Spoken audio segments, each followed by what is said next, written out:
세상에는 여러 종교들이 있습니다. 우리가 알다시피 대표적으로 불교, 그리고 유교, 캐톨릭, 기독교 있지만 각 종교들의 특징이 있습니다. 뜻이 있습니다. 우리가 잘 아는 불교는 세상을 버리고 가정을 버리고 산으로 도망갔던 종교입니다. 그에 반해서 캐톨릭은 가정이 없는 삶을 굉장히 신성한 삶이라고 주장하는 이런 종교입니다. 그렇지만 기독교는 교회와 가정 중심으로 아주 가정을 소중히 여기는 종교 중에 하나입니다. 그래서 실질적으로는 자녀가 없는 천주교의 신부님들의 가정에서 문제는 적습니다. 산으로 간 스님들의 자녀가 없기 때문에 문제가 적은데, 사실은 목사들의 가정의 자녀 때문에 문제가 많은 것도 사실입니다.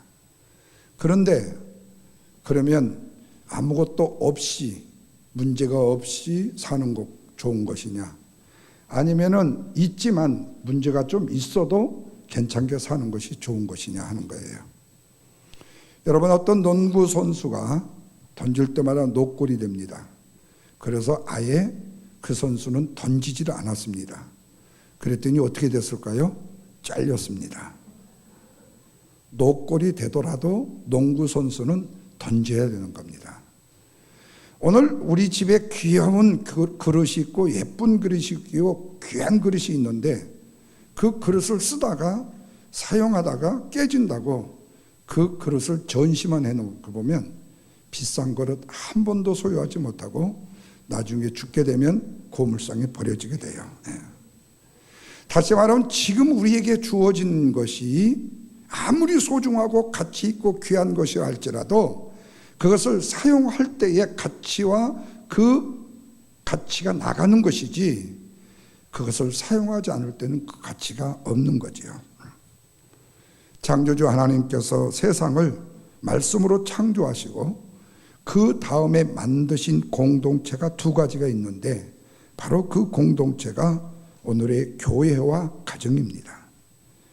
이 말은 하나님께서 우리를 구원하시기 위해서 교회를 허락해 주셨다면 우리의 행복을 위해서는 뭘 주셨을까요? 우리의 가정을 주셨다는 말씀입니다. 그래서 오늘 본문의 말씀은 선언합니다. 부부들이여 가정을 소중히 여기라. 가장 행복한 가정을 만들기를 힘써라. 내 몸과 같이 사랑할 이웃이 먼 곳에 있는 것이 아니라 내 집안에 있는 부부들이라고 말씀합니다. 다시 말하면 이 말은 서로가 사랑하는 것이 행복한 가정을 만드는 근원이 된다라고 말씀하고 있습니다. 왜냐하면 행복한 가정이라는 것은 사랑의 부부의 관계에서부터 시작이 되어지기 때문에 그렇습니다. 그래서 본문은 남편의 지혜로움은 어떠해야 되고 성령의 충만한 부부의 관계는 어떠해야 되는가에 대해서 말씀하고 있습니다. 그렇다면 행복한 부부의 관계에 있어서의 대전제가 무엇인가? 두 가지로 생각하려고 합니다. 첫째는 남편은 반드시 아내의 머리가 되어야 합니다. 오늘 본문 22절에서 24절 말씀을 다 같이 한번 읽겠습니다. 아내들이여 자기 남편에게 복종하기를 누구께 하듯이요? 주께 하듯 하라. 그 이유는 뭐라고 그랬죠? 남편이 아내의 머리됨이 그리스도께서 교회의 머리됨과 같으니 그가 바로 몸의 뭐라고요? 구주시니라.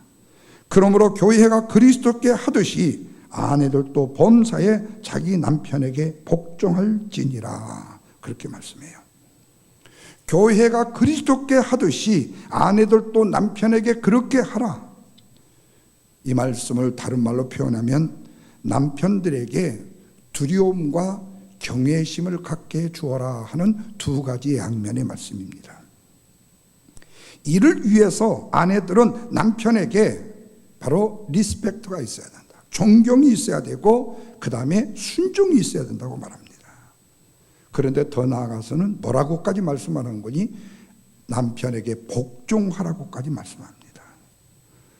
그럴 때 아내들은 그런 얘기를 합니다. 다 같은 사람인데 그 남편 쪼무레기가 뭐 그렇게 존경스럽다고 남편에게 복종까지 하라고 하느냐고요. 그런데 여러분, 바로 쪼무레기가 되든 큰 거인이 되든 간에 그 남편에게 순종하고 복종하는 거기에 뭐가 이루어집니까? 하나님의 나라가 이루어진다는 말씀입니다. 한자로 지압이 부자가 어떻게 생겼는 줄 아시죠? 하늘 천자에다가 위에다가 점이 하나 딱 찍어 있어요. 이게 지압이 부자입니다. 이 말의 뜻이 뭐냐면 하늘 천자 위에 점 하나는 남편은 하늘과 같은 존재라는 뜻이 한자의 용어입니다. 땅과 하늘 밑에 최고의 존재가 누구냐? 지압이 남편이라는 말씀입니다. 다시 말하면 지압이는 이 세상에서 최고의 존재가 돼야 된다라는 말씀입니다. 그래서 항상 아내들은 이렇게 생각해야 돼요. 내 남편은 지압이가 나의 머리다라고 먼저 고백하는 전제가 있어야 돼요. 왜냐하면은 남편을 황제처럼 섬기면 그 아내는 뭐가 되죠? 황후가 되고, 남편을 종처럼 생각하면 그 자신은 뭐가 되는 거죠? 종, 시녀가 되어지기 때문에 그렇습니다. 그러니까 남편을 무시하고 싶으면 얼마든지 무시하십시오. 남편을 세상의 거지로 보면 나는 뭐가 되는 거예요? 거지 아내가 되는 거고, 남편이 세상의 쓰레기가 되면 나는 쓰레기인 남편의 쓰레기가 되는 거예요. 그러나 남편 되시는 여러분 잘 들으셔야 합니다. 이 말씀은 남편의 오소리티, 권위를 부리라는 말씀이 아닙니다. 남편의 책임과 임무를 강조하는 말씀이에요. 남편들은 아내의 생이빨을 뽑듯이 순종을 강요할 수 있는 권리는 전혀 없다는 거예요. 아내가 남편에게 순종하고 복종하는 것은 남편의 강요에 의해서가 아니라 아내의 도리라는 거예요. 그렇다면 남편이 아내에게 할 수 있는 이 뭐예요? 의무가 뭐예요? 오직 아내를 사랑할 수밖에 없는 권리라는 얘기입니다. 여러분, 우리는 항상 상대제라고 얘기합니다. 조건직이라고 얘기를 합니다. 당신이 나를 이렇게 대했으니까 나도 당신을 이렇게 대하겠다. 이렇게 사는 인생은요, 똑같은 인생이에요. 하나도 감동을 안 줘요. 어떤 뜻도 이룰 수가 없어요. 제가 옛날 지나간 종룡방송 드라마 대조영을 본다고 그랬죠. 예. 나는 대종을 보면서요, 이 리더십을 배웠어요. 고구려가 멸망했잖아요. 당나라한테, 나당한테 멸망했잖아요. 그런데 대조영이가 이제 그 고구려를 다시 재건하기 위해서 그 백성을 챙기기 시작해요. 그런데 아무리 이겨야 되는 전쟁, 지어야 되는 전쟁에서 그 대조영이가 최우선시 하는 것이 뭔 줄 아세요? 백성이에요. 백성을 위해서는 이만한 희생도 감수해요. 백성을 구하기 위해서는 자기의 생명까지 내놓아요. 백성을 구하기 위해서는 엄청난 희생을 강요합니다. 그래서 백성의 지지를 얻어요. 자기의 능력과 자기의 힘을 자랑하는 것이 아니라 백성의 파워를 얻고 리더십을 발휘해요. 근데 그에 반해서 거란에 족속되었던 이해구라는 친구는 항상 지 야망을 위해서 가요. 그래서 나중에 지 야망을 위해서 당나라에 빌붙어서 대조영을 무너뜨리라고 자기가 자기의 눈을 쑤셔요. 애꾸눈이 돼요. 근데 이루느냐? 안 이뤄요. 왜? 백성이었기 때문에요. 다시 말하면 우리가 주님을 사랑한다라는 말은 주님을 사랑하는 자들을 사랑하는 것, 주님을 영화롭게 하는 자들을 사랑하는 것, 주님을 사랑하는 성도들이 모이는 교회를 사랑하는 것이 보이지 않는 하나님을 사랑하는 말이 되는 것이고, 내 가정을 사랑한다는 것은 바로 내 가정의 구성원인 사랑하는 아내와 남편과 사랑하는 스라의 자녀들을 아끼고 사랑하는 거예요. 그러니까 내가 그만큼 내 가정을 위해서 희생하면 내 가정은 그만큼 일어나게 되어 있고, 그만큼 내 자식을 위해서 사랑하면 그 자식에 대한 대가를 하나님은 반드시 지불 받게 되죠. 그렇다면 문제는 뭐예요? 우리 아버지가 나한테 잘해줬기 때문에 내가 우리 아버지 어머니 평생을 잘 모시겠다. 나쁜 자식이에요. 예. 우리 어머니 아버지가 나한테 못해주었다. 그럼에도 나는 자식으로서 우리 어머니 아버지를 잘 섬겨야 되겠다. 좋은 자식이에요. 너무 쉽게 말했나요? 예. 그건 뭐예요? 자식의 도리예요. 부모가 자식에게 어떻게 했던 간에 자식은 자식으로서의 도리를 다하는 거예요. 부모가 부모로서의 자식에게 도리를 못했다면 부모의 책임이에요. 그건 부모가 못한 거예요. 그렇다고 자식까지 부모에게 못하면 세상이 어떻게 되겠어요? 아무런 감동이 없잖아요. 우리는 흔히 그러잖아요. 저 사람이 나한테 잘해주기 때문에 나도 잘해주고 싶다고요. 근데 못해준 사람을 향해서 내가 잘해주겠다는 내 마음의 각오는 왜 없냐 그 말이에요. 우리는 항상 내 자신의 희생이 전제되지 아니하고 남에 대한 대가를 내가 지불해야 되겠다고 생각하는 거예요. 거기에는 역사가 일어나지가 않아요. 바로 남편에게 아내가 복종하고 순종해야 된다는 얘기는 아내의 직무예요.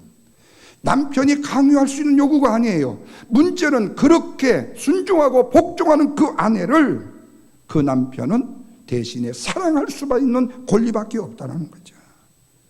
그래서 하나님께서는 남편이 아내를 사랑함으로 존경을 받되 앞장을 서서 희생함으로써 존경을 받는 남편을 만들 수 있다는 거예요.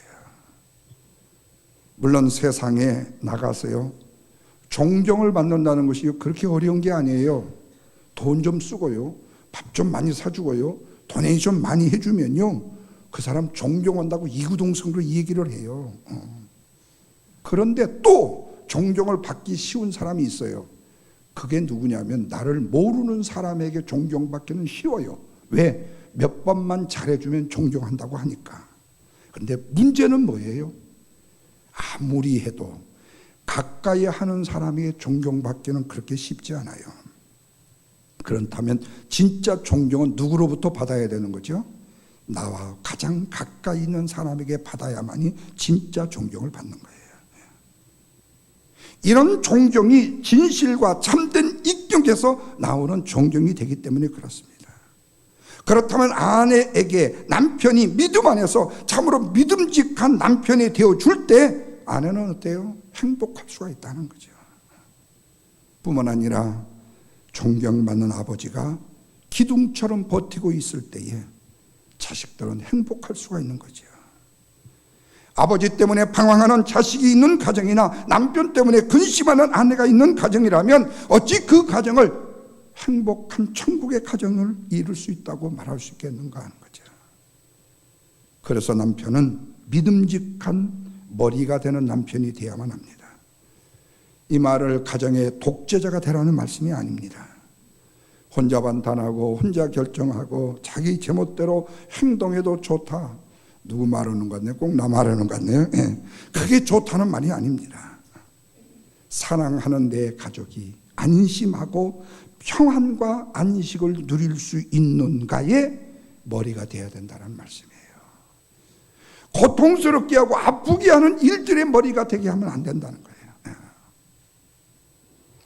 남자들이 세상에 나갈 때는요, 그야말로 남자로 나갑니다. 그런데 집안에 들어올 때는요, 남자가 아닌 누구로 들어와요? 남편으로 들어오고 아버지로 들어갑니다. 그래서 밖에 나갈 때는 맹수로 나가기 때문에 이빨을 발톱을 세워서 세상으로 나가요. 왜? 세상과 싸워야 이겨야만이 내가 취할 수 있는 것들이 있기 때문이에요. 그런데 식구들이 있는 집안으로 돌아올 때는요, 발톱 키고 들어오는 남편은 못된 거예요. 예. 술 먹고 술주정하면서 들어오는 사람은 나갈 때는 발톱 숨기고 나갔다가 들어올 때 발톱 키고 나오는 남편하고 똑같아요. 들어올 때에는 발톱을 숨기고 들어와야 돼요. 남편은 사랑함으로 살맛이 나는 존재가 되고 아내는 사랑을 받음으로 행복할 수 있는 존재가 돼야 된다. 그래서 옛말에 정원과 여자는 가꾸기 나름이라는 말이 있잖아요. 예. 우리 집에 정원을요, 조그만하지만 갖고 놓으니까 되게 이뻐요. 예.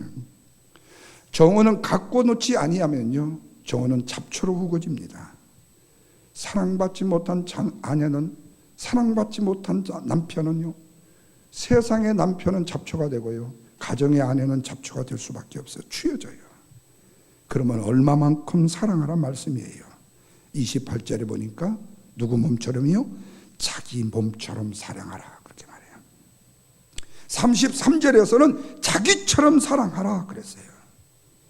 그런데 처음에 연애를 하고 그리고 하나님은 보내면서 결혼을 했을 때는요, 자기 몸처럼 사랑하다가요, 점점 시간이 지나면 지날수록요, 내 몸에서 멀어지고 점점 내 몸처럼 여겨지지 않을 때가 있죠. 그러다가 나중에는 어떻게 돼요? 이웃집 여자처럼 생각될 때가 있죠. 그래도 사랑을 멈추면 안 된다는 거예요. 왜? 성경은 내 이웃을 내 몸처럼 사랑하라고 했기 때문에.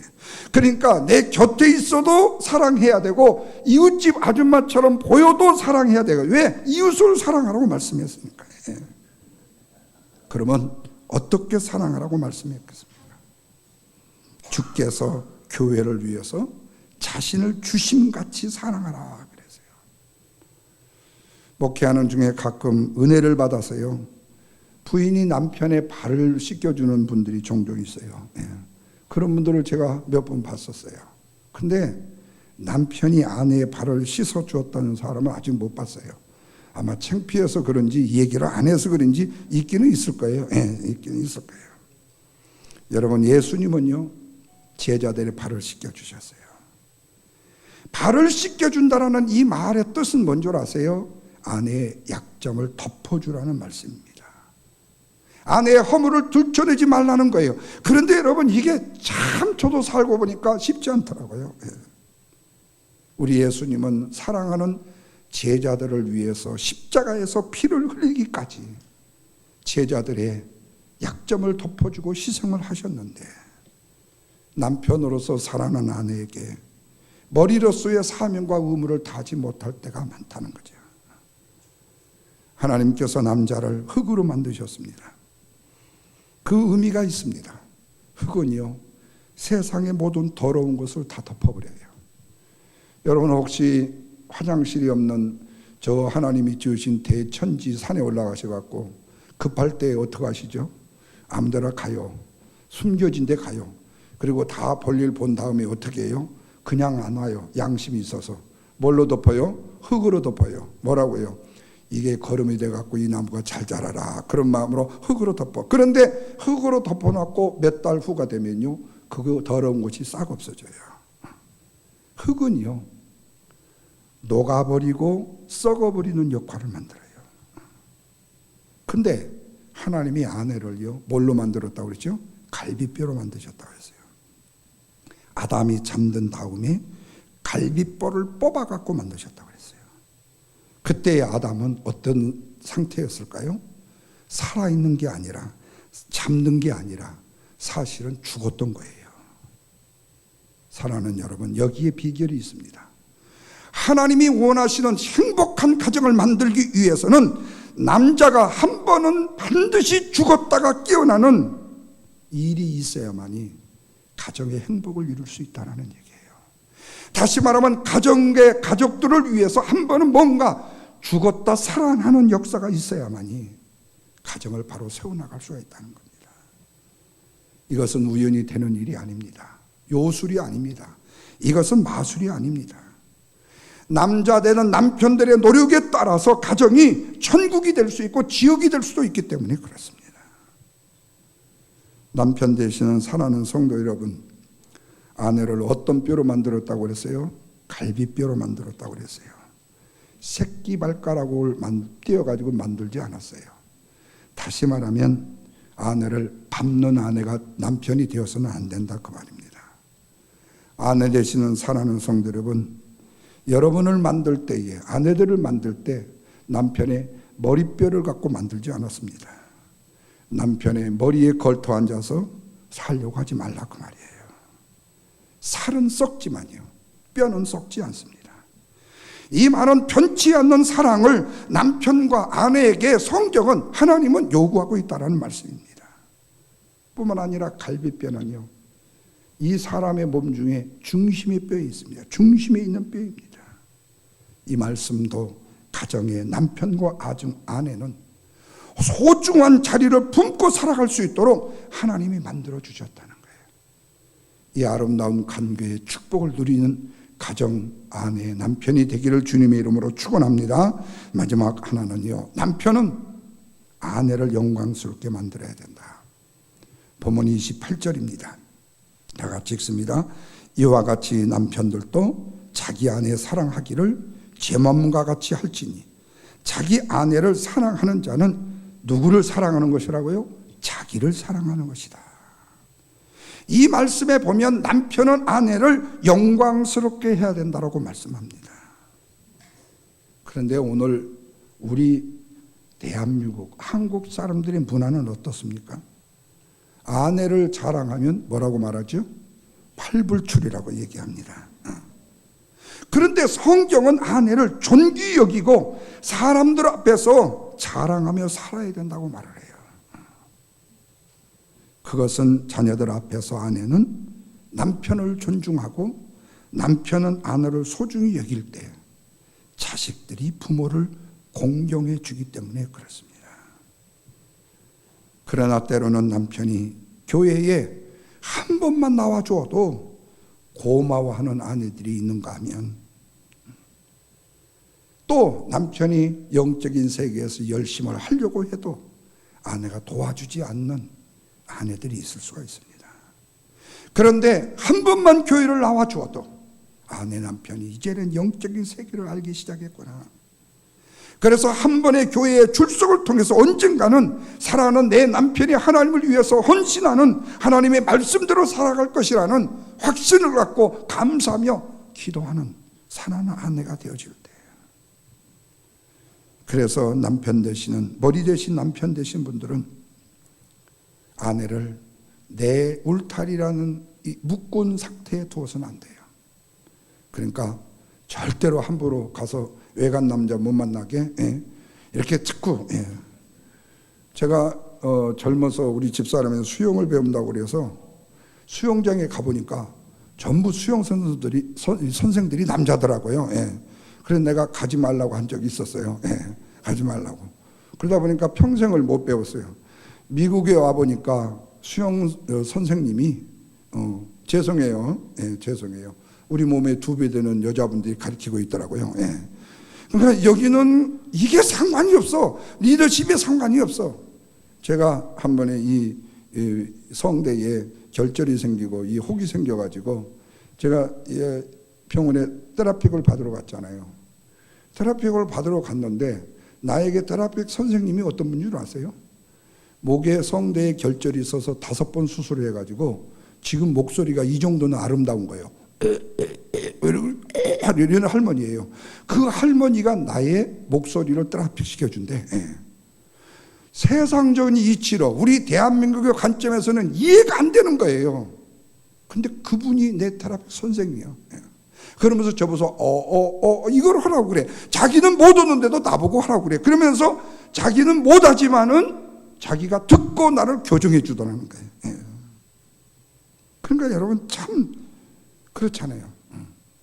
그러니까 남편이 잘못하면 아내를 내 집에 묶어두어가지고 내 집에 인형으로 전락시키려 해서도 안 된다는 거죠.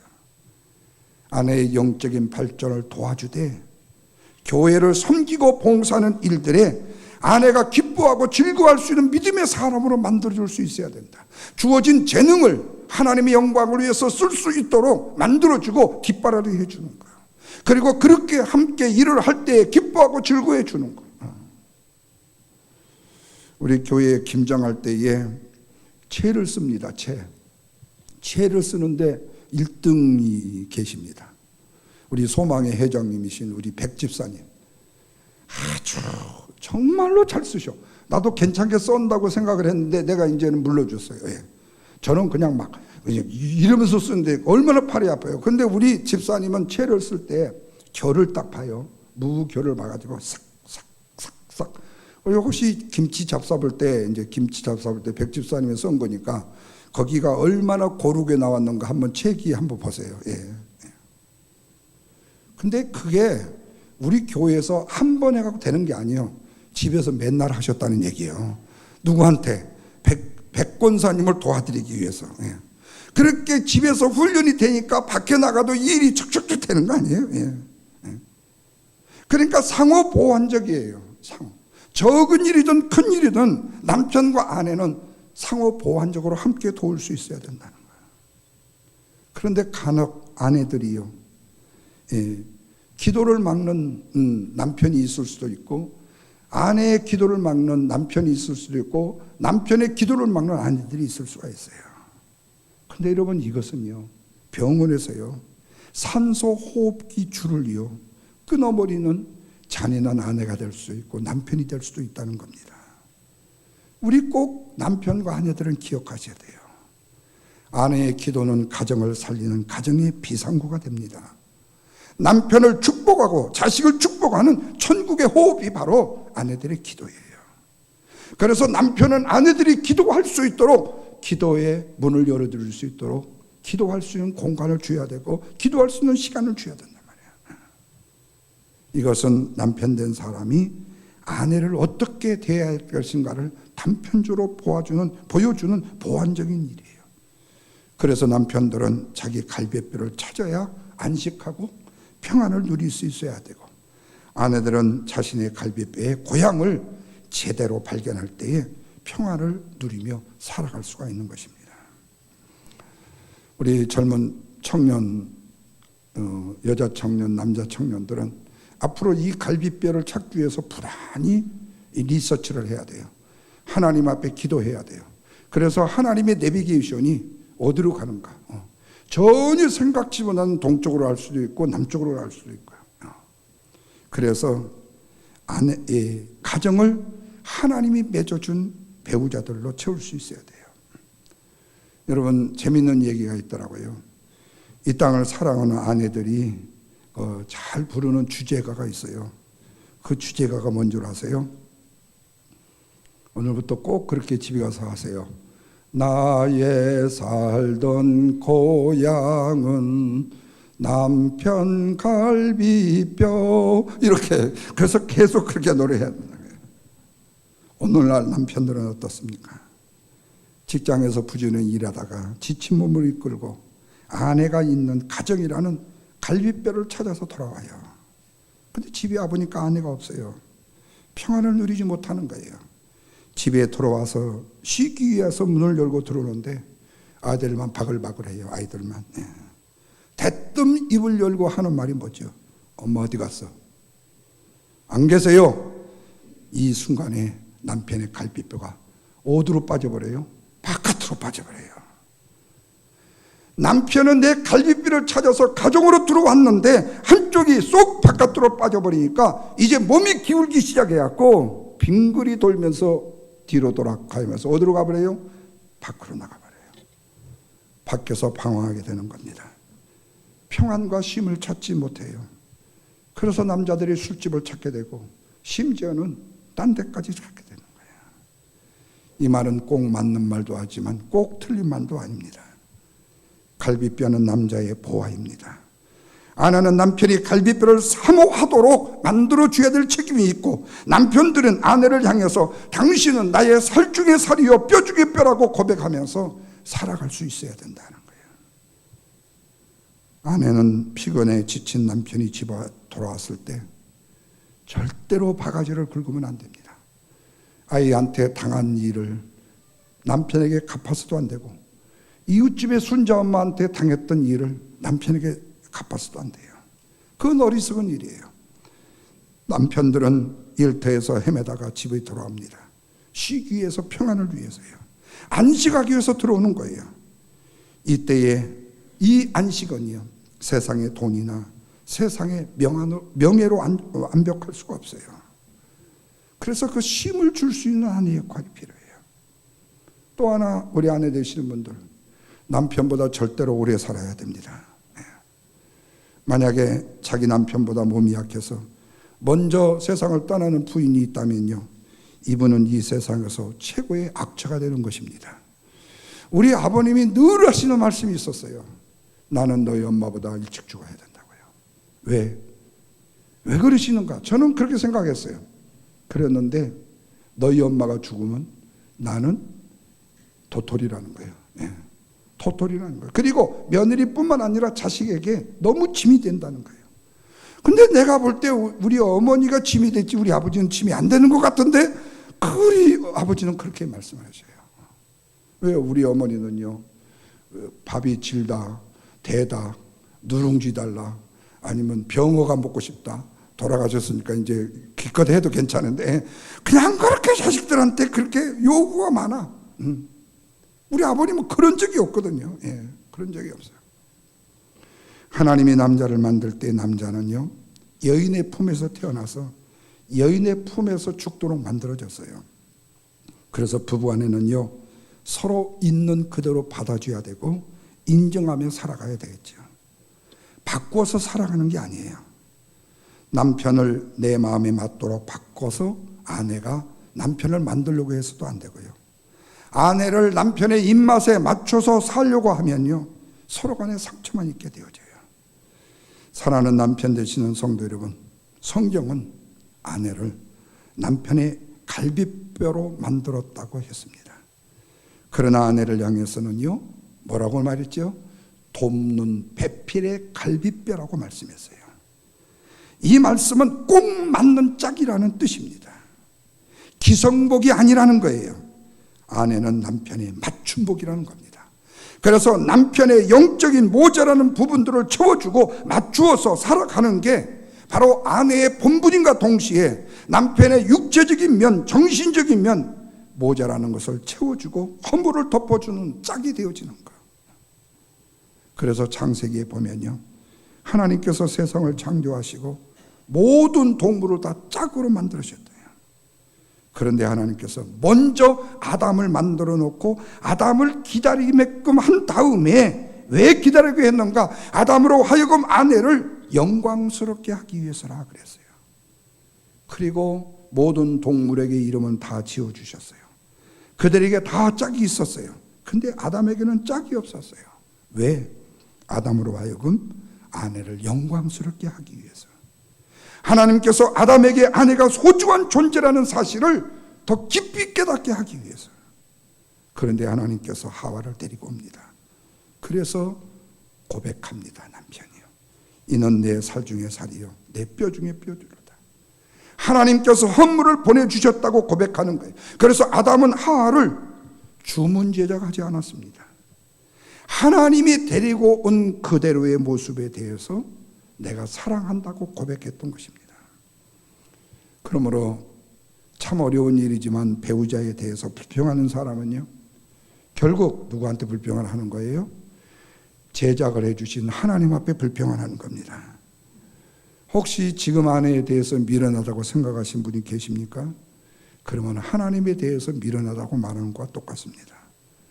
아내가 너무 잘났다고 생각하십니까? 그렇다면 하나님을 향해서 교만하게 생각하는 것입니다. 하나님이 지으신 그대로예요. 그렇다면 오늘부터 우리는 고백하면서, 이렇게 고백하면서 살아가야 돼요. 당신이 내 곁에 존재하는 것 하나만 하도 내게는 기쁨이 된다.